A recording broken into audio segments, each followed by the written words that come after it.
Romanos 12:2, Amanda. Romanos 12:2. Olha o que o apóstolo Paulo diz. Romanos 12:2. Romanos 12:2. Como agir diante do mundo?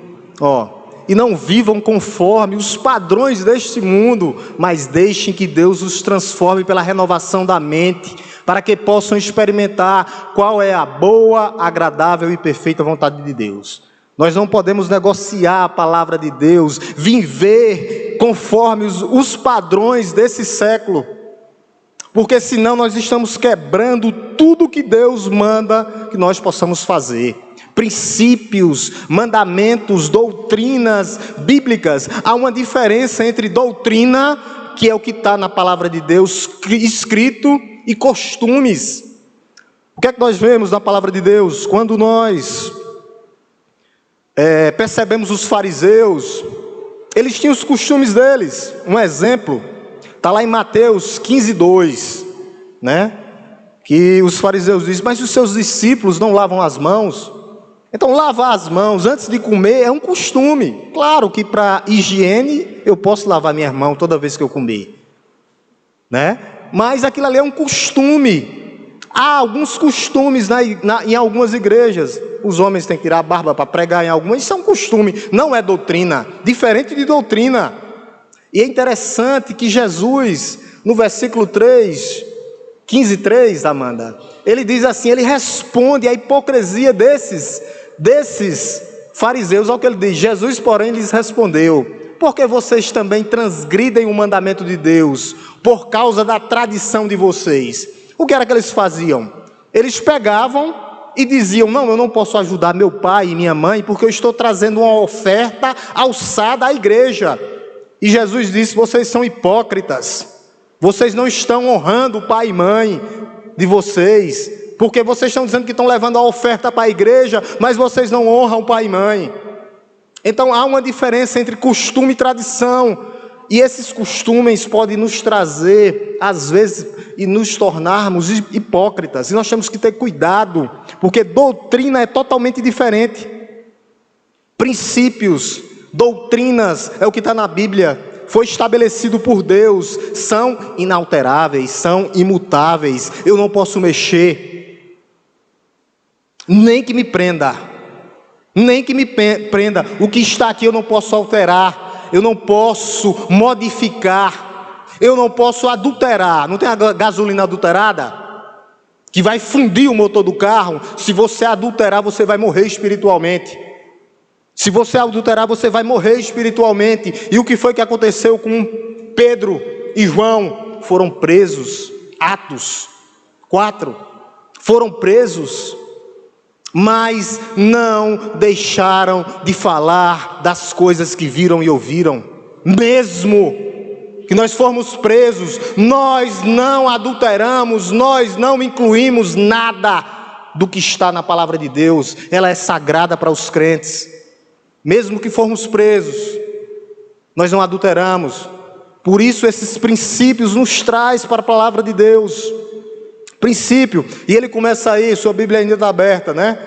Versículo 4, capítulo 4, versículo 8. Ele começa falando desses princípios aqui. São 6 princípios que ele deixa para que nós possamos viver bem diante de Deus e diante dos homens, vertical e horizontal.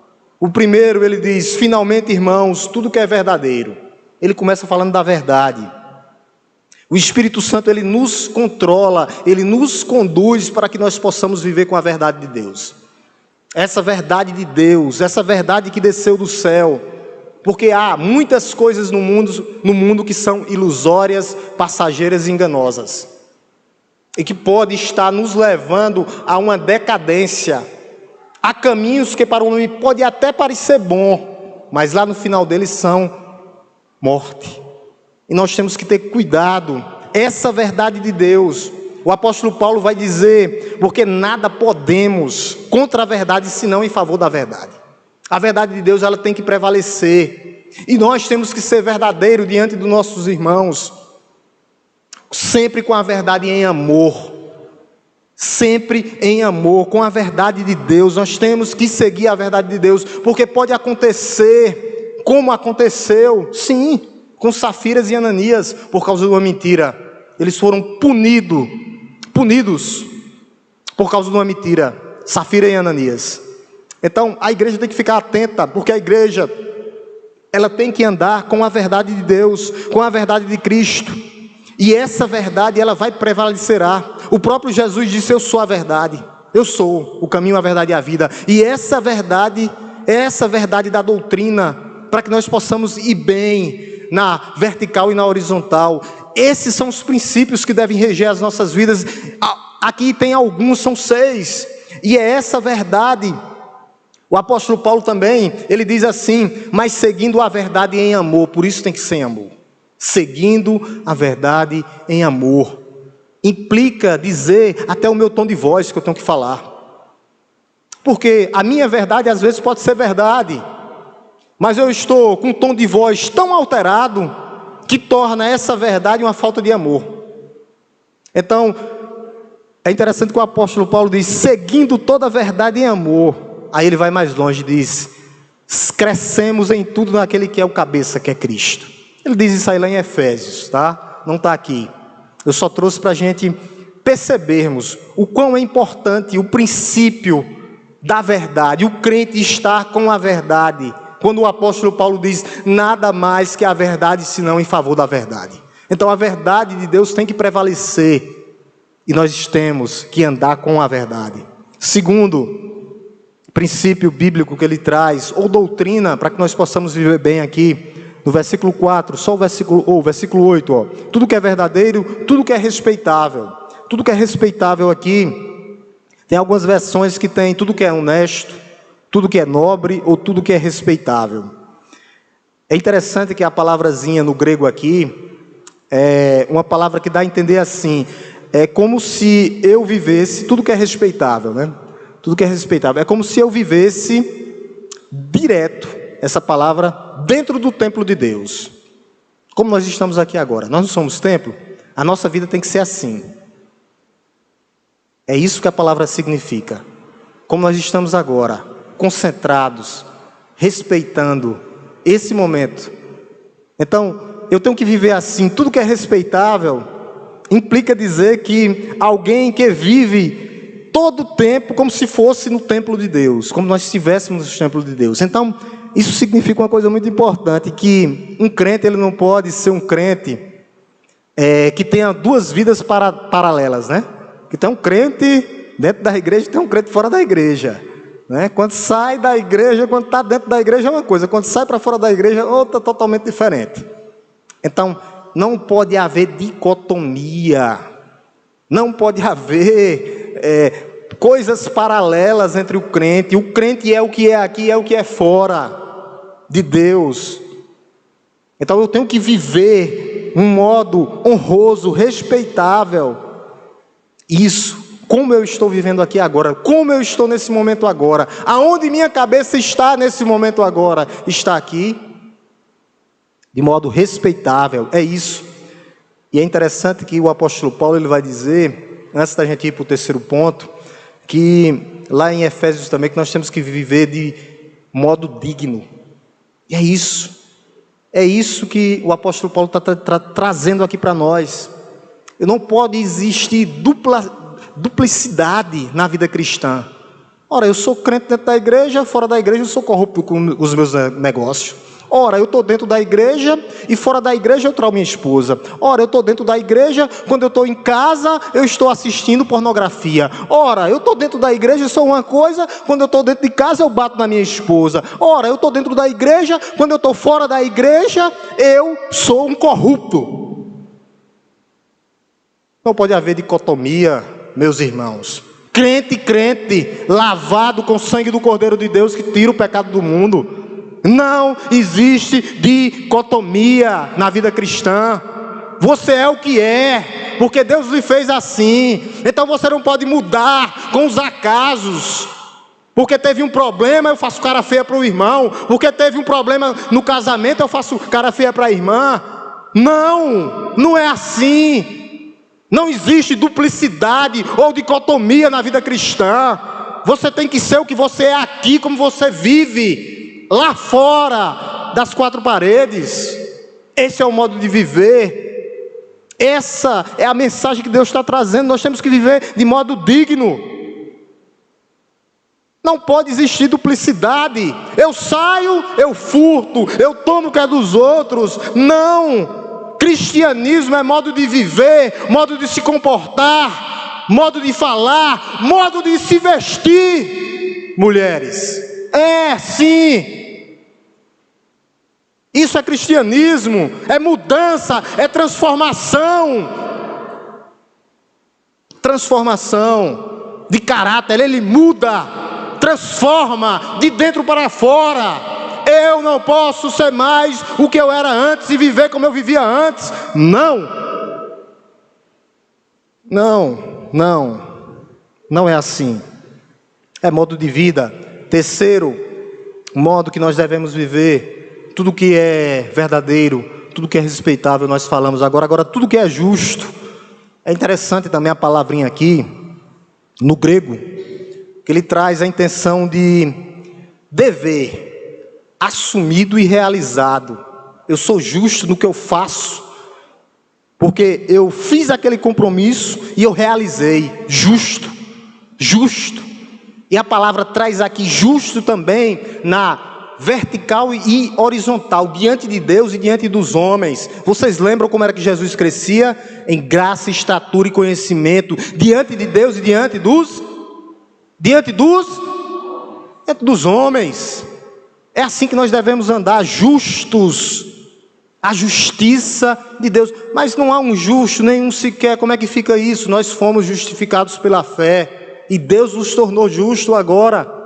Não há um justo, não há um bom, nenhum sequer. Mas Deus, enviando o seu Filho amado, nos justifica, nos transforma. Então o meu dever tem que ser assumido e realizado diante dos homens e diante de Deus. Dos homens e diante de Deus. Cristo crescia assim. É muito interessante que quando você sai ou quando você quebra essa justiça, esse ato assumido e realizado de fazer o que é certo, geralmente você já ouviu falar e já leu na Bíblia os ais. Quando você vê o ai, é um ai de juízo na Bíblia. Quando Jesus diz ai de ti. Ou então quando os profetas diziam ai de ti. E nós vemos um caso clássico, eu vou pedir aqui a Amanda para colocar aqui também.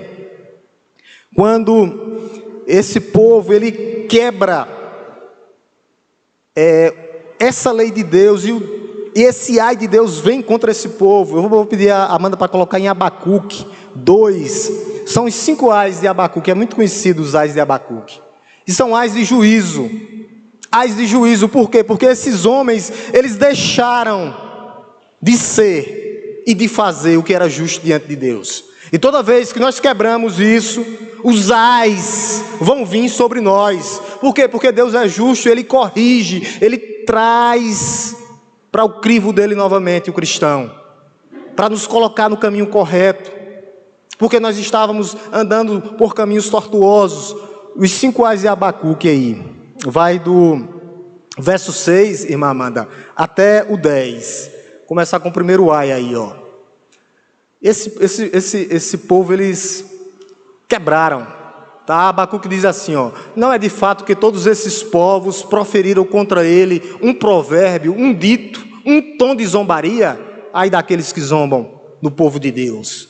Aí ele diz assim: eles dirão, ao primeiro ai, o ai é de juízo, tá? Lembre-se, toda a vida que você ouvir ai, é ai de juízo.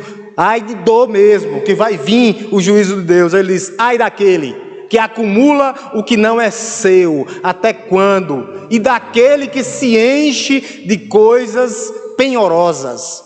Ai daquele que acumula o que não é seu.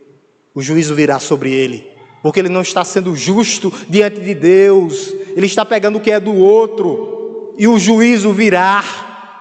Ai daqueles que acumulam o que não é seu. Juízo, segundo ai. Pode continuar, irmã Amanda. Ele continua, vai até o versículo 20. Até o versículo 10, o versículo 7, ó. Será que não se levanta de repente contra você os seus credores? Isso é uma pergunta. E não despertarão aqueles que farão você temer? Outra pergunta. Você lhes servirá de despojo? Pode continuar, Amanda. Visto que você despojou muitas nações, todos os povos que restaram virão despojá-lo, porque você derramou muito sangue e cometeu violência contra a terra, contra as cidades e contra todos os seus moradores. Versículo 9, diz assim, segundo ai, tá? Ai daquele que ajunta em sua casa os bens mal adquiridos, o que não é seu virá juízo sobre vocês, para se pôr o seu ninho no lugar bem alto, a fim de livrar das garras do mal. Ai daquele que ajunta bens mal adquiridos, corrupção. O juízo de Deus não tarda e nem falha. O juízo pertence ao Senhor. Continuando, ele termina aí. Os seus planos resultarão em vergonha para a sua casa, ao destruir muitos povos. Você pecou contra a sua própria vida. Continua, Amanda, eu acho que até o 20. Versículo 11. Porque as pedras das paredes clamarão contra você. Ó, até as pedras clamarão. E as vigas dos madeiros farão eco. Versículo 12.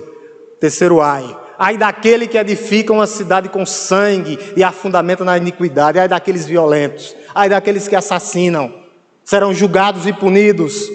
E ele continua. Será que não é a vontade do Senhor dos Exércitos que os povos trabalhem para o fogo e para que as nações se fatiguem em vão? Porque a terra se encherá do conhecimento da glória do Senhor, como as águas cobrem o mar. O outro ai, quarto ai. Ai daquele que dá ao seu companheiro vinho misturado com o seu furor, e que o embebeda para lhe completar a nudez. Ai daquele que se aproveita dos outros. Ai daquele que se levanta contra o povo do Senhor. Ai daquele. Ele diz, você ficará coberto de vergonha ao juízo. Em vez de honrar, beba você também e mostre a sua incircuncisão. Chegará a sua vez de pregar o cálice da mão direita do Senhor, e a sua glória se transformará em vergonha. Porque a violência contra o Líbano cairá sobre você, e você ficará apavorado por ter destruído os animais, porque você derramou muito sangue e cometeu violência contra a terra, contra as cidades e contra todos os seus moradores. Versículo 18. Para que serve o ídolo? Para que serve? Visto que o seu artífice o esculpiu. Para que serve? E de que serve a imagem de fundição, mestra de mentiras, para que o artífice confie em sua obra, fazendo ídolos mudos? O último ai, o quinto ai. Ai daquele que diz, ai daqueles que faz ídolos. Ai daqueles que se prostram. O que é que ele diz? Diz a madeira, acorde, e a pedra muda. Levante-se, pois o ídolo ensina. Eis, está coberto de ouro ou de prata, mas no seu interior não há fôlego nenhum. Quando nós quebramos essa justiça, os ais de Deus vêm contra nós. E nós temos que estar atentos. Atentos. Deus é justo, o justo juiz. Ele é amor, completamente amor. Não há mal nenhum, mas ele é justo. O justo de juiz, que virá julgar aqueles que quebram a sua justiça, aqueles que não obedecem e que não andam e não são justos diante dele. Por isso são princípios atuais, para que nós possamos viver esses princípios. O quarto princípio nós lemos tudo que é respeitável. Agora voltamos lá, Amanda, capítulo 4, versículo 8, ele vai dizer, tudo que é puro, chamando a voltar, vocês estão com a Bíblia aberta, né? Não fecharam ainda. Ele fala, tudo que é justo e tudo que é puro aqui é aquilo que não se corrompe, puro, sem mancha, sem mácula. Nós temos o exemplo do Antigo Testamento, o cordeiro, quando ia ser sacrificado. Ele tinha que ser puro, limpo, sem mancha, sem mácula, imaculado, para ser oferecido ao Senhor. Como nós estamos sendo oferecidos ao Senhor, sem mácula, puros, é necessário que aqueles que exercem liderança sejam também puros. Não só os crentes, principalmente aqueles que exercem liderança. O apóstolo Paulo vai dizer, para aqueles que exercem liderança, ele vai dizer assim, é necessário, portanto, que aquele que exerce liderança, esse seja irrepreensível diante de Deus. Então, se você está...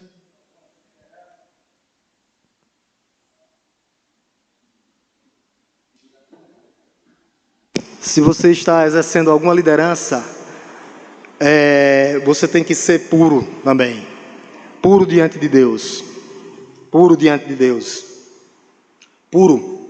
Então, o exemplo a seguir é justamente essa pureza. Puro de coração. Limpos de coração.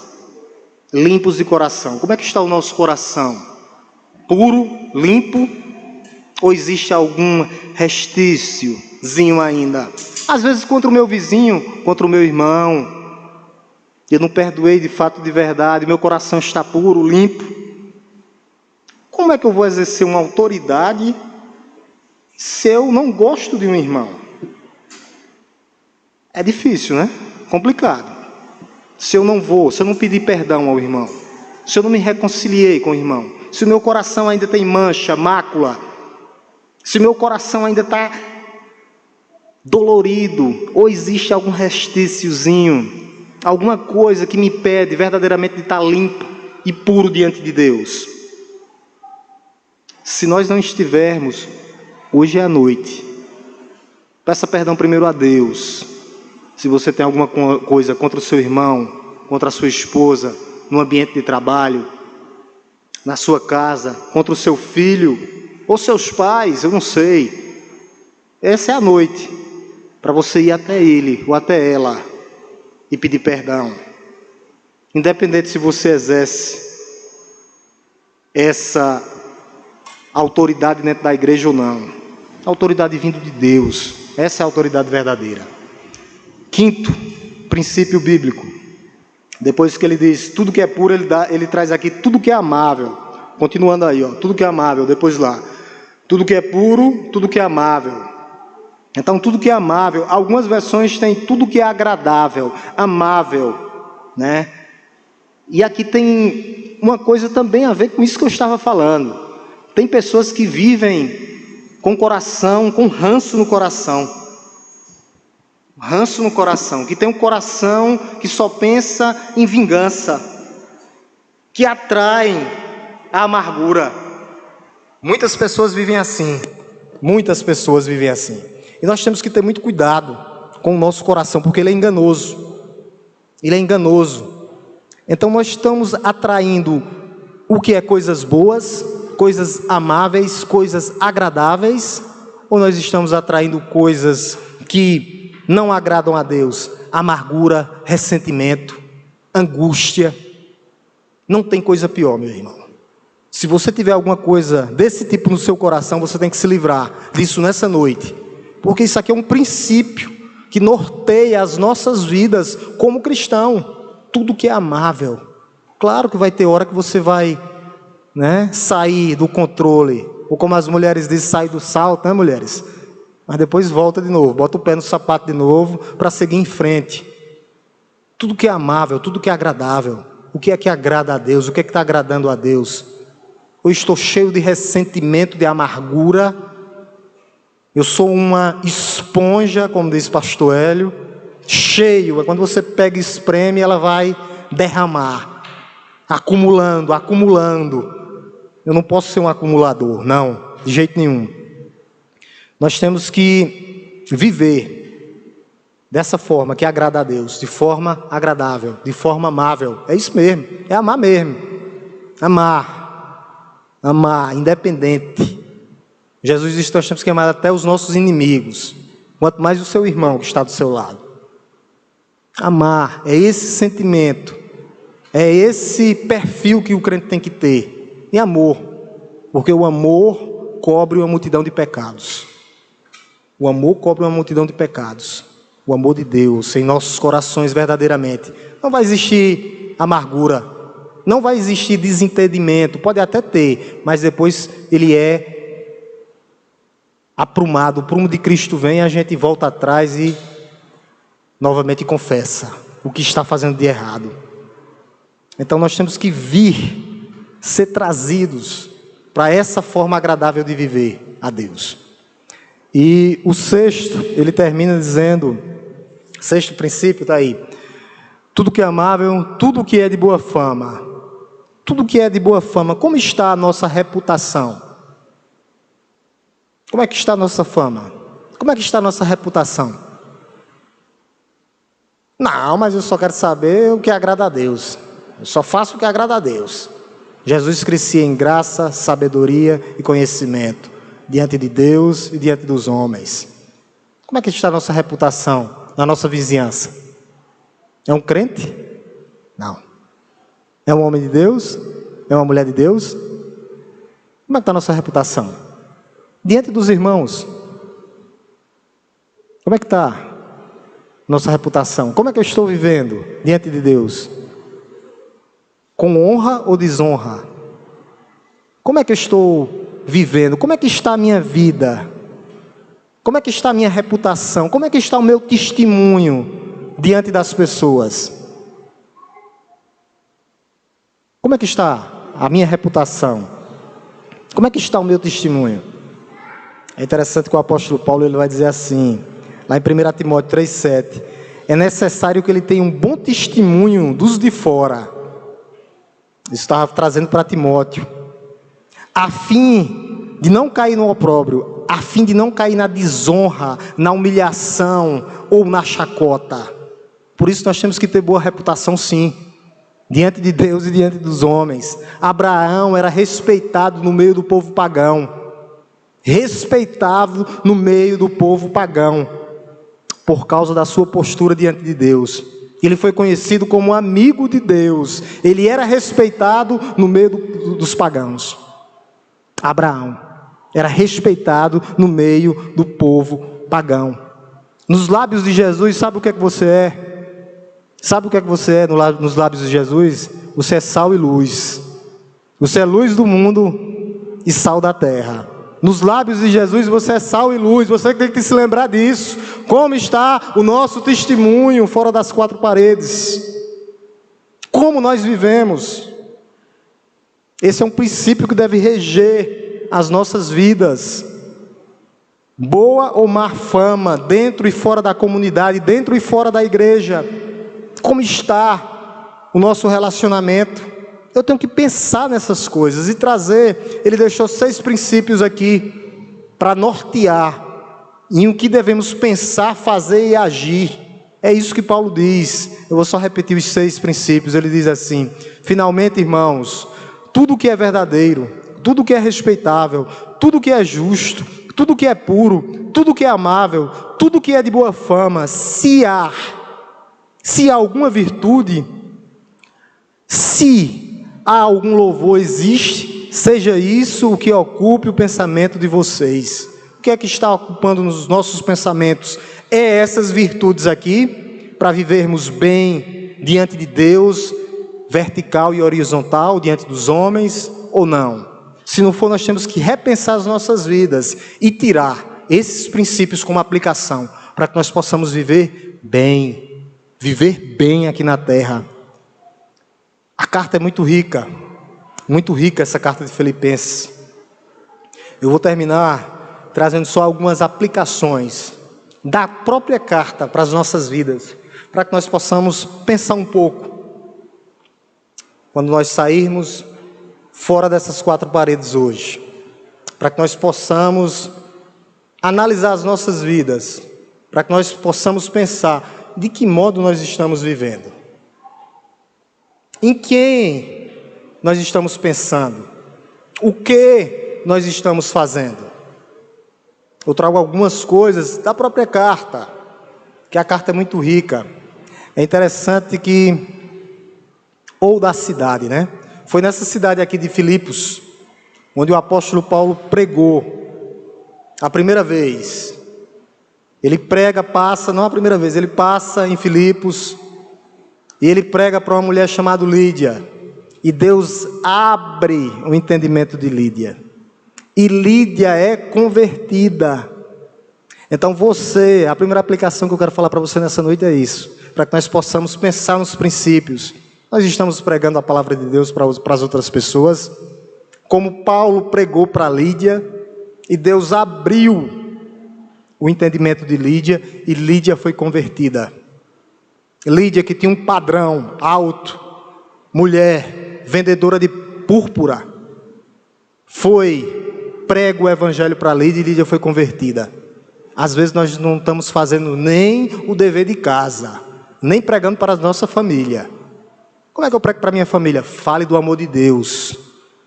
Deixe que o restante o Espírito Santo faz. O restante é com o Espírito Santo. Só abra a boca e fale. Então a primeira aplicação é essa. Lídia, Deus abriu o entendimento de Lídia, e Lídia foi convertida. Nós estamos pregando o Evangelho da Salvação. Foi nessa carta aqui também, nessa cidade, onde Paulo e Silas foram presos. Vocês lembram? É um dos textos mais conhecidos. Paulo e Silas na prisão clamavam, oravam ao Senhor. Como está a nossa vida de oração diante de Deus? Nós estamos clamando a Deus para que Deus faça quebrar as cadeias, para que as coisas verdadeiramente aconteçam em nossas vidas. Foi aqui onde Paulo e Silas oravam e clamavam e louvavam a Deus, chicoteados, açoitados, mas não deixaram de clamar ao Senhor. Como está o nosso clamor a Deus? Como está a nossa vida de oração? Como está a nossa devocional de oração? Nós estamos orando uns pelos outros? É para que você possa pensar nessa noite. Se não tiver, comece. Irmão Marcos, eu não estou, comece. Hoje, quando você chegar em casa, curve os seus joelhos e clame ao Senhor. Clame pela sua vida, mas clame pela vida dos seus irmãos também. Clame a Deus. Como está a sua vida de oração diante de Deus nessa noite? As cadeias aqui foram quebradas através do clamor de 2 homens. Como é que está a sua vida de oração? Foi nessa cidade também que o carcereiro, no mesmo tempo que tudo caiu, ele quis se suicidar, e Paulo interveio com a palavra. Como é que está a nossa vida de pregação fora das 4 paredes? Nós estamos pregando o Evangelho da Salvação. O carcereiro ia se suicidar, Paulo disse não, e ele disse: o que é que eu preciso para ser salvo? Paulo diz: creia e se arrependa no Evangelho e será salvo, tu e tua casa. Porque Paulo depois pregou na casa desse carcereiro, e a casa desse carcereiro também foi salva. A sua casa pode ser salva se você pregar o Evangelho da Salvação, e o Espírito Santo de Deus vindo, intervindo, fazendo. Como é que está a sua vida de pregação? Você tem pregado na sua casa, diante de sua família, sua esposa, seu marido, seus filhos, seus vizinhos? É para que nós possamos pensar, trazer algumas coisas para que nós possamos pensar. Outra coisa que o apóstolo Paulo fala, já na carta, ele diz: alegrai-vos no Senhor. Outra vez digo-vos, alegrai-vos. A alegria do Senhor é a nossa força. Alegre-se no Senhor, porque Ele começou a boa obra em sua vida e Ele finalizará. Não há motivo para você estar cansado ou sobrecarregado. O maior Ele já fez por você. Alegre-se no Senhor. O Senhor é o nosso socorro bem presente nas tribulações. Alegre-se no Senhor. O salmista diz: outra vez digo-vos, alegrai-vos. A alegria do Senhor é a nossa força, o salmista diz. Alegre-se no Senhor, não há motivo. Se há, coloque as suas ansiedades sobre Ele, e Ele vai vir de encontro a você. Não sei se pode até durar 3 anos, como durou a da nossa irmã. Mas tudo acontece no tempo de Deus. Ele tem propósitos em sua vida. Ele tem propósito em sua vida. Alegre-se no Senhor. Alegrai-vos no Senhor. É aqui que Paulo diz também: estou bem certo de que aquele que começou a boa obra em sua vida é fiel para completar até o dia de Jesus Cristo. Ele começou porque Ele é o começo, e Ele finalizará porque Ele é o fim. Todas as coisas estão e giram em torno dEle. Ele é o centro de todas as coisas convergirão em Cristo. Então Ele começou e Ele finalizará. Não há motivo, se há, lance sobre Ele as suas angústias nessa noite, ou venha até Ele, se você ainda não se entregou por completo. Que Deus possa quebrar o seu coração nessa noite, porque só Ele pode. Independente do que esteja acontecendo em sua vida, só Ele pode. E o mais profundo que eu acho é isso que Ele diz: porque para mim o viver é Cristo e o morrer é lucro. Ele vai profundo na minha alma. Ele diz: se eu estou nesse mundo, eu vou viver para Ele, por meio dEle. Mas se eu morrer, eu vou para o céu, eu vou para casa. E eu me apeguei nesse versículo quando eu estava com meu câncer. Eu disse: se eu for, tchau, eu vou para a casa do Pai. Se eu ficar, eu vou viver para glorificar o nome dEle. E estou tentando fazer isso dia a dia, com lutas e lutas. Mas Ele começou e Ele finalizará a boa obra em sua vida. Vamos orar em nome de Jesus? Oremos. Pai amado, Deus Todo-Poderoso, Criador dos céus e da terra, te louvamos, Pai Santo, nessa noite, por causa do Teu grande amor, porque Tu nos dá, ó Deus, a Tua palavra, e ela mostra os Teus princípios, ó Deus, o que Tu queres para as nossas vidas. Nós te louvamos, porque tudo o que o Senhor quer para nós é bom. Às vezes nós é que saímos, ó Deus, do Teu caminho. Nos ajuda, Pai, a entender, ó Deus, e viver conforme a Tua vontade, conforme o Teu querer, conforme os Teus princípios, ó Deus, conforme, ó Deus, a Tua agenda. Faz a agenda de nossas vidas, ó Deus, para que verdadeiramente nós possamos viver conforme a Tua palavra. Ó Deus, nós te louvamos, porque a Tua palavra, ela penetra em nossos corações e ela mexe conosco, ó Deus. Obrigado, Pai Santo, porque a Tua palavra nos confronta e Tu não nos deixa pecar em paz. Tu vai no profundo da nossa alma, Tu mexe com os nossos sentimentos, emoções e paixões e nos traz para que possamos viver um culto que Te agrada, uma vida de santidade, santidade na prática, santidade como modo de viver, modo de falar, modo de se vestir. Ó Deus, obrigado, Pai Santo, porque o Senhor tem sido bom para conosco, e Tuas promessas não falham, ó Deus, não tardam, mas elas se completam, elas se concluem, porque, ó Deus, tudo acontece no Teu tempo, ó Deus.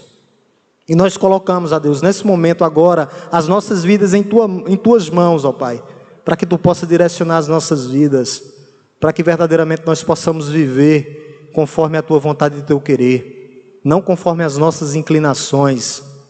Ó Deus, aqueles que ainda não tiveram encontro contigo, que seja nessa noite, noite de salvação, para aquele que nos visita, às vezes já visita há muito tempo, mas ainda não tomaram uma decisão, que seja hoje a noite que o Espírito Santo vá no profundo, ó Deus, e tire o coração de pedra e coloque um coração de carne. O Senhor é o Senhor que trabalha, ó Deus, noite e dia.